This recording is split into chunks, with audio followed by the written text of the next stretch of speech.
You're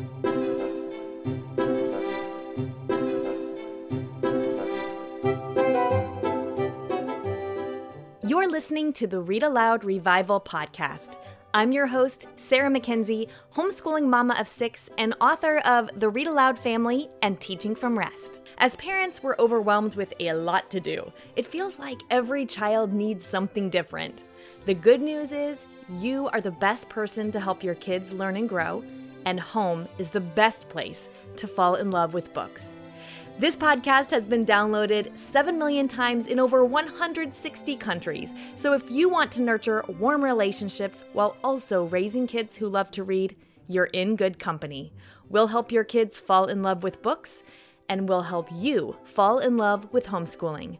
Let's get started.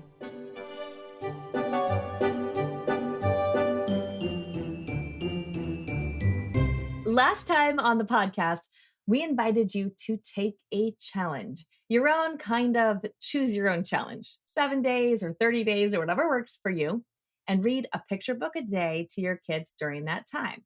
If you missed it, you can go back and listen. It's episode 178.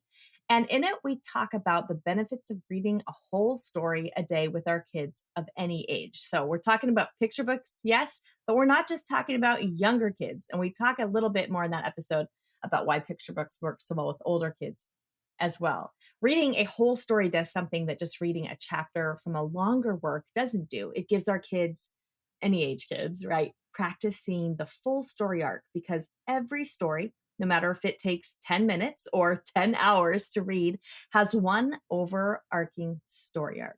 And this is the real powerhouse idea here, I think. It actually gives our kids so much more exposure to different stories, different genres, different people and experiences and cultures, and lets them walk miles and miles in the shoes of others when we read a quantity of stories. A story a day gives them this wide exposure that reading, let's say, a novel over a period of time doesn't quite give.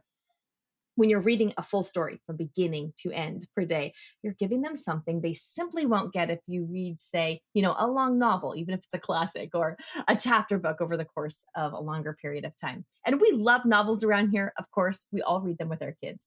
But right now, we want to encourage you to take advantage of the particular gifts and benefits that reading picture books has with kids of all ages.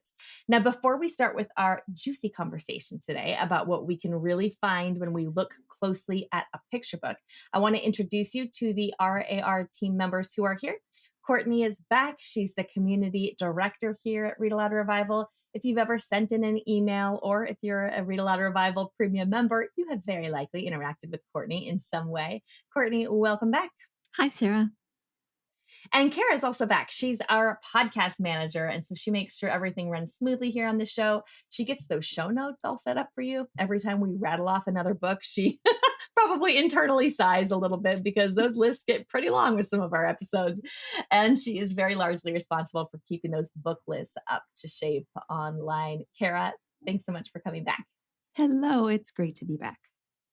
Okay, so last year, I taught a teacher training session for a wonderful school in Pittsburgh called the DePaul School for Hearing and Speech. And in the training, I was helping the teachers look for particular things in picture books that they share with students. The principal of the school was really intent that picture books are not just for younger kids. She wanted her teachers to be using them, the teachers of older classes to be using picture books regularly as well. And one of the things we talked about during that training is that because picture books are short and you can read a whole story every day, you end up exposing your kids to a wider range of genres or points of view, cultural experiences and styles. So basically all the good stuff of story, you can give your kids a greater quantity of them by using picture books. And so when you combine that benefit with the benefits of, more sophisticated language patterns and higher level syntax and diction that are offered in picture books as opposed to chapter books or middle grade novels, the benefits just sort of compound. They're really astounding. Yeah, we talked about this on the previous episode of the podcast. This idea that it's so doable to read a picture book a day. Yeah. It's, a 10-minute commitment as opposed to starting this epic novel or reading a book that takes, a month to get through. In this episode, let's talk about looking closely at a picture book, how to really see it, maybe in a way we haven't seen it before. But before we begin, I want to make sure that we emphasize that no formal lesson plans are necessary. Yeah. If, as we're talking about these things, you think to yourself, I'd never know to look for that. Pretty sure I've never thought about this before. Just remember, the story is enough. Reading the story without these techniques for looking closely is still tremendously beneficial. The ideas that we're sharing today are pretty much icing on the cake. Yes, definitely icing on the cake. No lesson plans are required. I do hope that in sharing these techniques on this episode in particular, we can all just breathe easy into this idea that reading picture books is not just for little kids because, as we're going to show, there's a ton on offer in a picture book for older kids, for teens, for adults. And it's all right there on the surface. We don't even have to dig that deep. We don't have to stretch to find them, but we often don't see them until the second or third reread, or if someone points at it and says, hey, look at this. Did you notice this? Then we notice that they're literally right there. So I love to say that a picture book is like having poetry and an art gallery in your lap. And, poetry and art galleries, here we are, two of the most sophisticated art forms of art and poems. We can offer those in our kids right in their laps. And so we're going to explore what that might look like in this episode. Yeah, and it just occurred to me that before we started recording, we were talking about a particular author, an illustrator duo, and about how much we loved those books. And so when you talk about like for adults, that picture books have benefits for adults too. We talk the whole time about like our feeling warm and cozy about those books. Yeah, that's The true. Provincens that we talked about in the last episode. Right. Yeah, in we case linked to a anybody's ton now of wondering, those. like, Yeah, oh, wait, what books are these? We linked to a ton of the Provincens books too in episode 178. And by we linked, I meant Kara linked. Well, and how many did we all just put on hold because we were batting them back and forth and realized Right. like how wonderful As soon as they we were. got started, we just couldn't stop. Yeah, It's true. yeah. It's and there's true. new ones coming. Okay. So basically, this episode, though, is going to be full of great ideas and techniques, but you can start with what you know. You don't need to do any extra research. You don't need to get a specialized book list or a lesson plan or anything. You can just read aloud to your kids, no matter what their age, from a picture book a day. Yeah, that's a really important point. I think we don't need to complicate this. We, I'm going to use we because I'm pretty sure listeners going to relate to this as well. But I know this is true for me. Tend to overcomplicate things, but it's not that important that our reading list dovetails with our studies, for example, like what we're studying in homeschool. We can sometimes put this undue pressure on ourselves to read books that correlate with whatever we're studying in history or whatever we're talking about in science and that's great when it happens, right? But there is still a tremendous amount of benefit that our kids can get, even if we're reading a book completely outside of historical context, right? So if we're reading a picture book that is set in the Middle Ages and our kids have not learned anything about the Middle Ages, they're still going to get tons of benefits from reading those books. You don't have to wait till everything lines up just so. There's a lot to gain here. And we just don't need to worry about, everything lining up and dovetailing. And I know I've gotten a little distracted by that goal of making everything coordinate just so. Yeah, you're not the only one. I felt like my shoulders just went, oh, okay.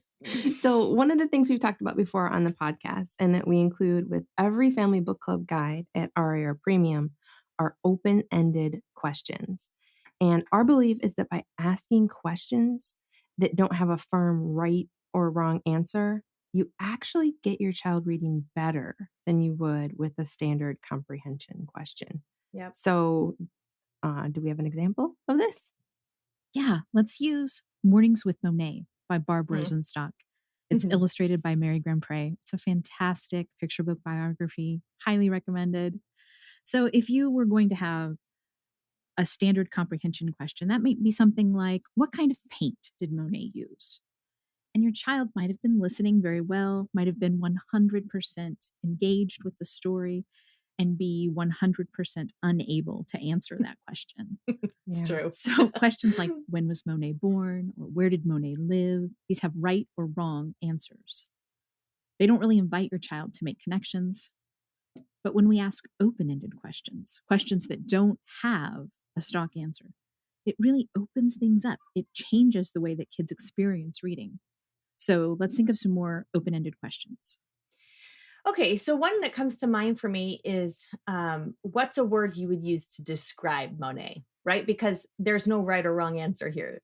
And one of the key things to remember as we're thinking about open-ended questions, I think, is that if we know the answer when we're asking the question, it's not open-ended, right? That means there is a right or wrong answer. Right. But there's a lot of answers to the question, what's a word you would use to describe Monet? We could say talented, dedicated, hardworking, committed, rebellious, right? So let's say you ask your child, what's a word you would use to describe Monet after you've written or after you've read Mornings with Monet, and your child says rebellious. And then you can follow that up by just saying, okay, so when was Monet rebellious in this story? And your child actually has to think through the story to answer it. So if they can answer this question, they've been listening and paying attention and making connections, right? So they might say, something about his refusal to work in his family's ship supply business and his decision to paint in a totally new style of painting that was not well regarded at the time at all. All of that is that it's a much higher level kind of thinking than answering the question, which village did Monet live in? Or, what kind of paint did he use? Yeah, and it's exactly the sort of work that we want our older students to be doing, to formulate ideas, their own opinions, and then to use the text to back it up. Yeah. But the thing that I love best about open-ended questions is that I can use the space that they create to model what reading well looks like. When we finish a book, I don't ask my kids anything. I just start sharing my own thoughts. I'll say something like, Monet was so committed. Not many people would be willing to get up in the dark and go out to the river and paint day after day. Open-ended questions leave room for just that kind of modeling.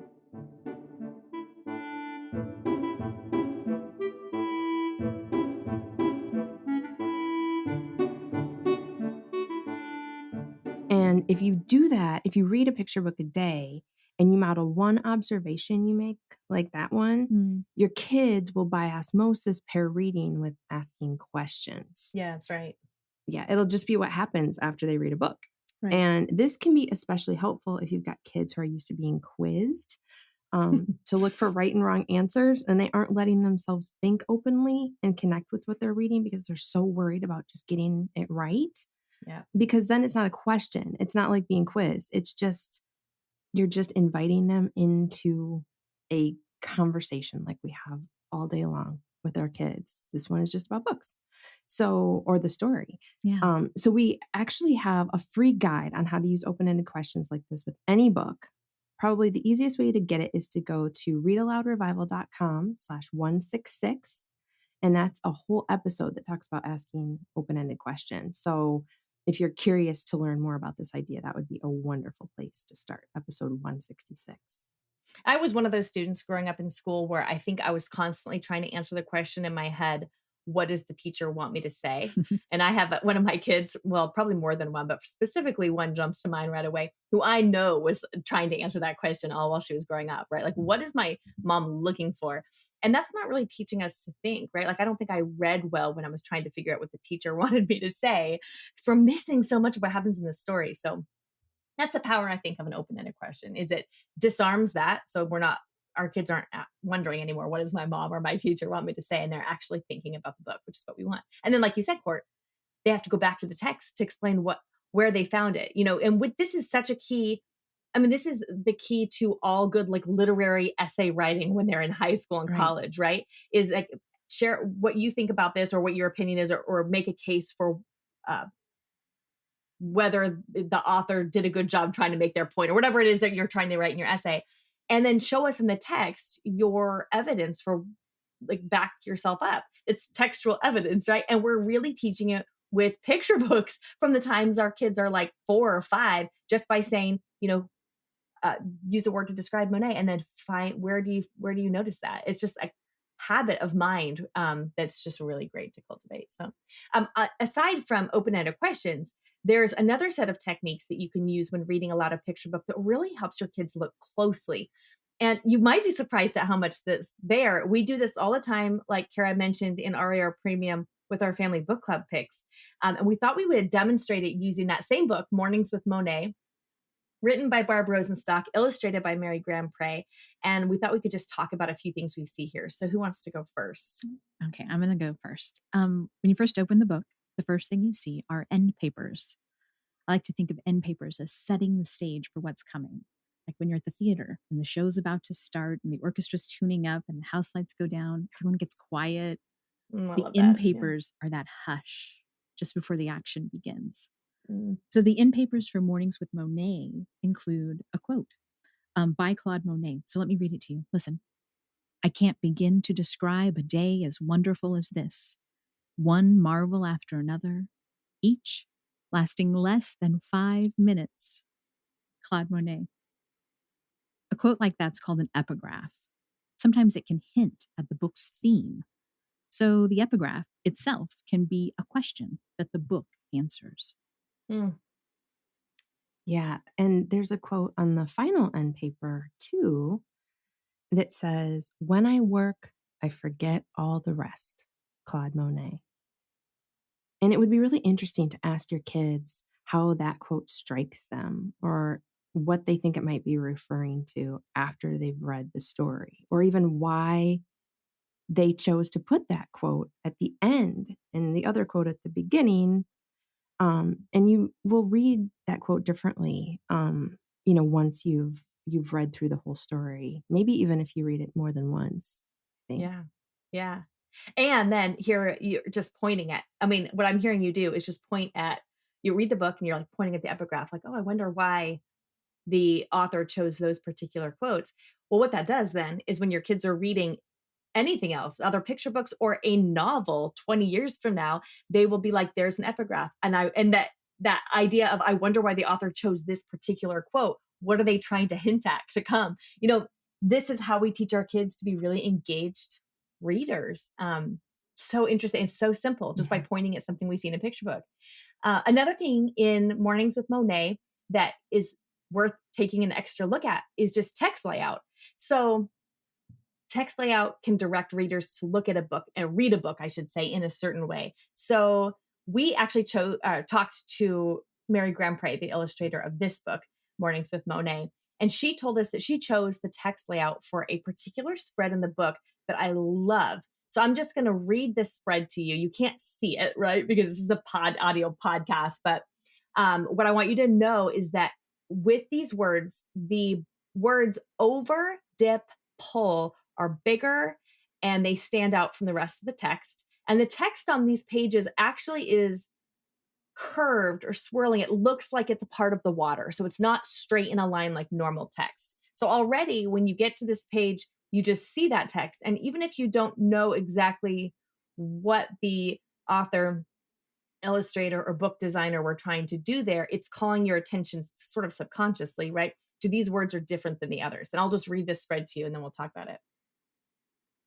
Monet heads into the current of this river, the Seine, over, dip, pull, the same river that divides Paris, where he was born, over, dip, pull, the same river that flows to the north coast near Le Havre, where he grew up, over, dip, pull, the same river always, pushing back the way he pushed against school, the family business, a stable life indoors, bold, ever-changing, this river he will try to capture.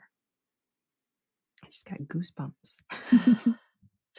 So if we're looking at the illustration, we can see over, dip, pull are separate. And just the whole page, we're seeing the river and the impact this river has made on Monet's life, right? Because it's the same river that divided Paris where he was born, the same river that flowed to the north coast. But even listen to the words the author chose here on these pages are over, dip, pull, the same river. Over, dip, pull, the same river.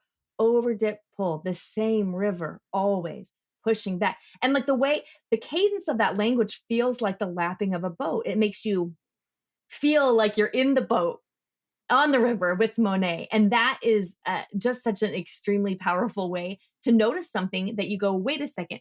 All you have to, if you're thinking right now, like I probably wouldn't have noticed that over, dip, pull, the same river, if you repeat it several times, feels like the lapping of water.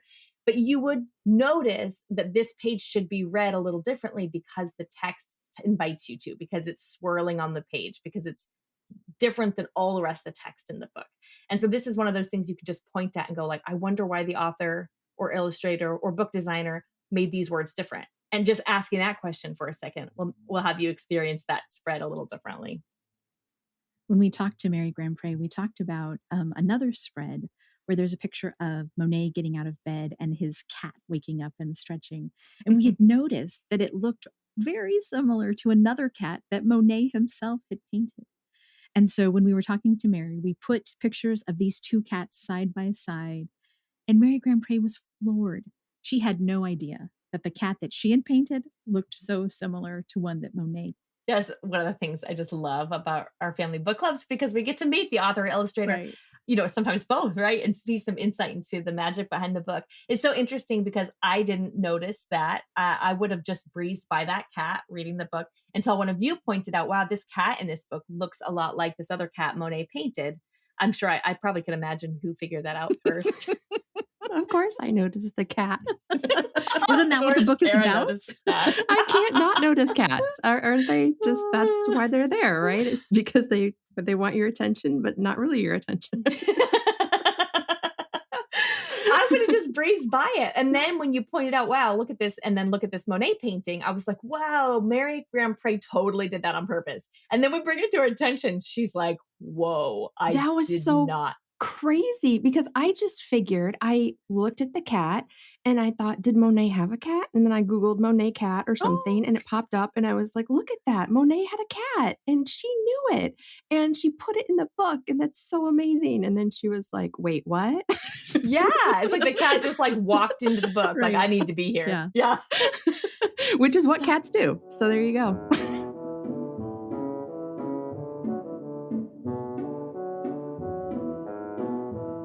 That's also a good point, because I just said, I would have skipped over that. I would have missed the cat. But I know that's fine. So I don't want listeners to feel ill-equipped here, because you can just read the book. And if you do nothing else but read the book, that's a win. But if you model answering an open-ended question, or just wondering about something that you see in the book, or take a minute to go, I wonder why the author or illustrator or book designer or whoever made the text different, or, well, like you just said, Kara, I wonder did Monet have a cat? I wonder. That's like the best frosting you've tasted on a cake, right? But it's just frosting on the cake. So you can just read the book and you'll get so much benefit from just reading the book. These are things that you really can use to enrich the picture book experience, and I think can help make reading picture books really satisfying with older kids too. So awesome if you notice them, totally okay if you don't. And I mentioned, or I think Kara, you mentioned actually, that we do this every single month with our family book club picks at RAR Premium. I just make a quick 5-minute video where I sort of invite you to see 3 or 4 of the things that we've seen, and just sort of point at that, like, look at this text, what do you see there? Look at this cat, what do you think here? And if you're listening to this and you think, whoa, I want to read books that way, then you can join us in RAR Premium, because we do that on the regular with our family book club picks. We make these looking closely videos, and we kind of help you just look for things that you can point at with your kids and ask, I wonder why they decided to do that. And that really enriches the picture book reading experience. Yeah, and it's great to do that in a community, because like you said, we're all going to notice different things. I'm going to notice every cat, but I'm going to miss other things entirely. So yeah, it's nice to have a chance to read together like that, because everybody brings their own, questions and observations. That's right. I think as we're talking about this, our wordless picture book episode goes along really well with this conversation, because when you're reading a wordless picture book, you're naturally looking closely because there aren't as many words. And it's a good way to really invite our kids into books and to share a conversation. Wordless books force us to look closer and to take our time and to naturally discuss the book. You can find that one. It's episode 170. And of course, there's a book list that goes with it. Okay, at the risk of going on all day, because we really could talk about picture books all day around here. We really could. Let's just recommend one picture book that we've been reading of late. I'm going to go first. I'm going to talk about Snowman minus Cold equals Puddle, Spring Equations by Laura Purdy Salas. I just read this book with our middle school co-op. They were all finishing up a year of pre-algebra, And I wanted them to have another look at what an equation can be. Oh, So, cool. I think we're all familiar with books you can't put down, books that suck you in. But Austin Kleon talks about books that spin you out, books that make you want to keep on reading and learning. I have a feeling that Snowman minus cold equals puddle is going to be that kind of picture book for your family, the kind that sparks more reading, more learning. After this read aloud, people at your house are going to be seeing equations everywhere. I love books that spin you out. I love that. I've experienced this myself where I know I've talked about this on the show before, but I went on a Romanov kick like a year ago because I read a novel and I knew nothing about the Romanovs, and it was like rabbit trail after rabbit trail. I just had to keep reading. And that's so I can totally see that happening with this book too. Courtney, when you first told me about this book, you I think mentioned that you hadn't even read the book yet, or maybe you hadn't read it with your kids yet. You just read the title, Snowman minus cold equals puddle, and like that set off some happy equation making, I think. Yeah, we were walking on the way to the library to pick up our holds, and I told them this book is there. It's called Snowman minus cold equals puddle, and they immediately started making up their own equations, their own stories that are true. I love it. Like I feel Sarah like plus you a baked said potato equals happiness, or I don't know. True love. True love. We I feel actually, like you sorry, said, Kara, oh, I sorry. interrupt you. We actually, with our co-op, we did a workshop that Laura Purdy Salas offers. And she, in real time, brainstorms some ideas about writing equation poems and how things fit together in unexpected ways, and then punching up that language. So it was a really fun time to read and write together. Oh, cool. Okay, so I wanted to talk about a book I'm sure some of you listeners have heard me mention on the show before, but I have to bring it up again because it's such a treat for kids of all different ages. It's a really good example of a picture book you could use no matter what age kids you are. And we're about to go really deep on it in RAR Premium because it's our August Family Book Club pick. It is called Your Place in the Universe, and it's written and illustrated by Jason Chin. I think I had mentioned it on the show before because I was reading it with my younger kids, and my 15-year-old son, who had his headphones on, by the way, was kind of like looking over his shoulder, takes his headphones off and listens to me finish reading this book. And then at the end, he was like, that book is awesome. And I thought, when's the last time, your 15-year-old son said like that picture book is amazing? So it really is. It basically gives you a different picture for scale, your place in the universe. What does that really mean? Like your little place right here in your home, in your town, in your city, in your state, in your country, in your continent, in your world, and then all the way out to the universe. But it's really the illustrations, the way it's presented is just so fascinating, different than I've ever seen done before. So we're going to be doing this whole thing where we're looking closely at it and pointing at things and going, I wonder why the author illustrator did that. I wonder why they chose to do this. We're going to be doing all that in our Premium. So if you'd like to join us, make sure you're in for our August Family Book Club because it's going to be really fun. And Jason, by the way, he's come to Read-Aloud Revival before to talk about his book he illustrated, 9 Months, which is a beautiful book about about a baby's growth. And when he's here, he paints while he answers questions. So we'll, be asking him the questions that your kids have submitted, and then he'll be painting while he answers them. And it is mesmerizing. Yeah. And my brain is firing now. I'm realizing both of those books are sort of math, and we should add them to the math picture books list that we have. Should. Yes. We actually have a whole list of math picture books. It's episode 147. We do. It's a pretty long list too, actually.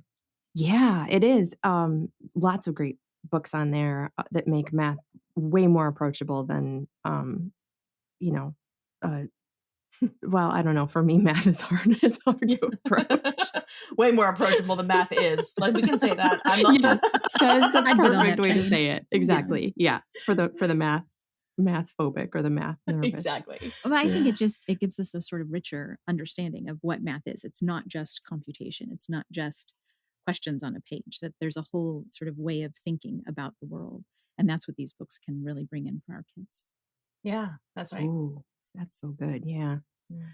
So we've been talking about reading closely, and we mentioned wordless books. So I was thinking about our favorite wordless books, and I found out that our favorite ones from when the kids were little, they were board books, when the kids were small, but there's actually a whole treasury about Carl the dog. Oh, And it includes 6 of the Carl classics. And we read these until they just fell apart. We love them so much. And I think these books are wonderful because they slow you down. And sometimes our kids need that, and sometimes we need that, Right. Yeah. because it Yeah. forces you to just slow down. All of a sudden, you're literally on the same page with each other, and you're just talking about what you see and what's happening in the books.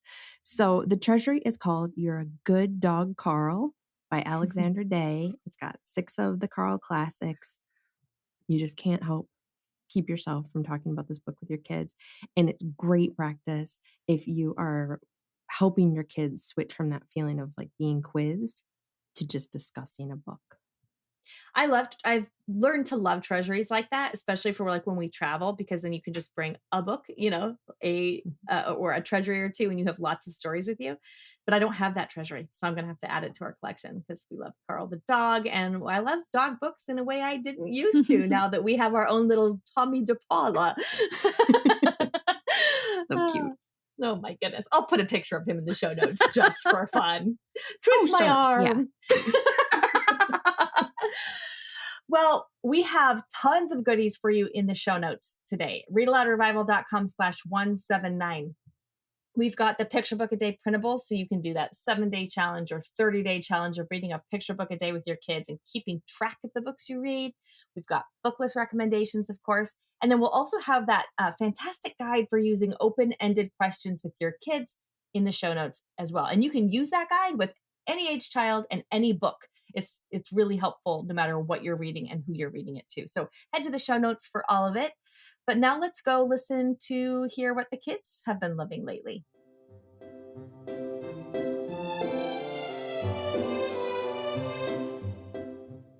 Hi, my name is Asher McMahon. I live in Gacona, Alaska, and I'm 8 years old. My favorite book right now is Secret of the Ninja, Choose Your Own Adventure by J. Leibold. Hi, my name's McMahon, and I live in Alaska.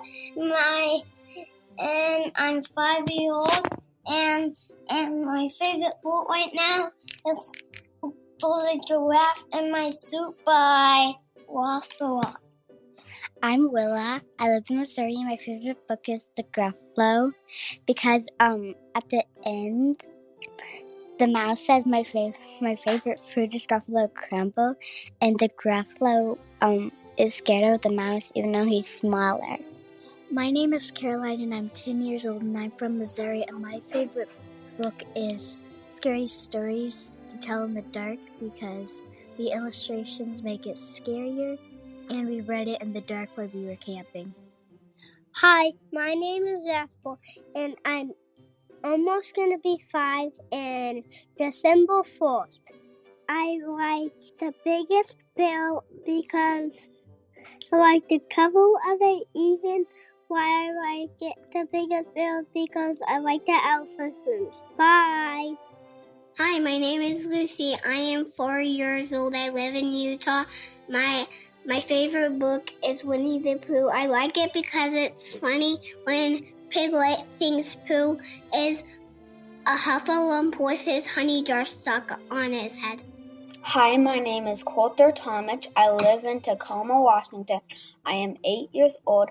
My favorite book is I Survived the Eruption of Mount St. Helens, 1980.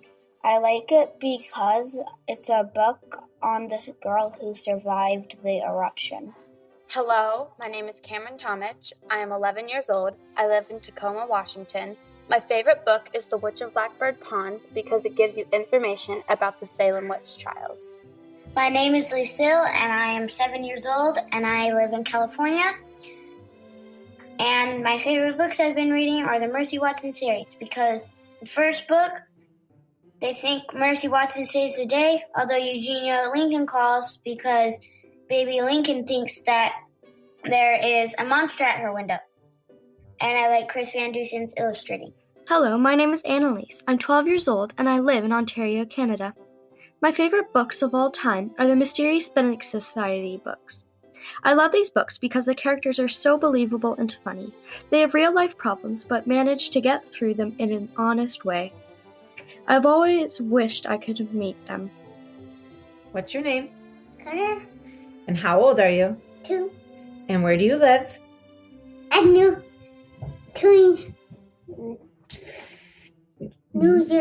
New York. And what's your favorite book? Perfect Love. And why is it your favorite book? Because I like all the different kinds of books. Hi, my name's Cordelia. I'm 6 years old from Massachusetts. My favorite book is Back to School with Betsy by Carolyn Haywood. My favorite part is when Miss Gray gets married. Hi, my name is Jerome, and I live in Massachusetts. I'm 4 years old, and my favorite book is Pippi Longstocking, and my favorite poem is when Pippi Longstocking buys lots of candy and lots of kids grab it. Bye-bye. Hi, my name is Cooper Quintano. I am 9. I live in Salina, Texas. My favorite book read aloud to me is Stella Luna by Janelle Cannon. My favorite part is when Stella Luna saves Flap, Flitter, and Pip. Thank you, kids. I always love to hear what your favorite books are lately. A picture book is like poetry in an art gallery in your child's lap. And there's something there for everyone in a picture book, no matter how old you are, if you know to take a moment and just look at it and wonder about what you're seeing. Next time on the podcast, Courtney and Kara are going to join me again to talk all about reading picture books, specifically with older kids. You know, what to read, how to entice your teens and convince them to listen to a picture book if they're not super excited about it, and why on earth you would take the time to do it. So that's all coming up on the next episode in 2 weeks. But in the meantime, go grab our printables at readaloudrevival.com/179 and read a picture book a day. Take the challenge, we dare you, and go make meaningful and lasting connections with your kids through books.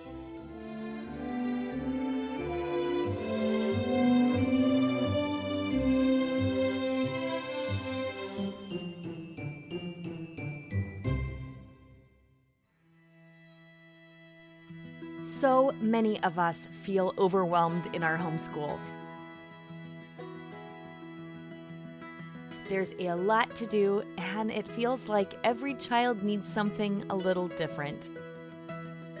The good news is, you are the best person on the planet to help your kids learn and grow, and home is the best place to fall in love with books.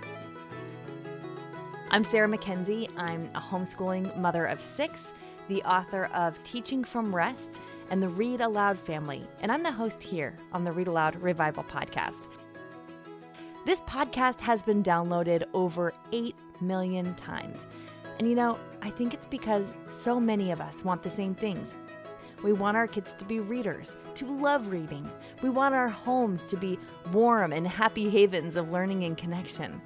We know that raising our kids is the most important work of our lives. That's kind of overwhelming, right? You are not alone. In Read-Aloud Revival Premium, we offer family book clubs, a vibrant community, and Circle with Sarah, coaching for you, the homeschooling mom, so you can teach from rest, homeschool with confidence, and raise kids who love to read. Our family book clubs are a game changer for your kids' relationship with books.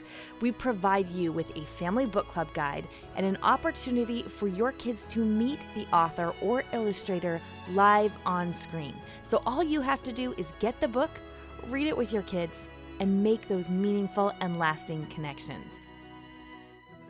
They work for all ages, from your youngest kids to your teens.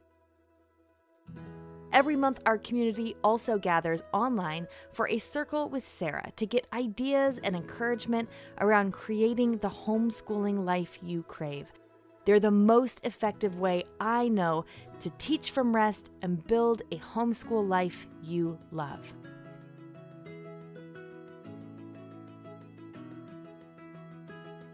We want to help your kids fall in love with books, and we want to help you fall in love with homeschooling.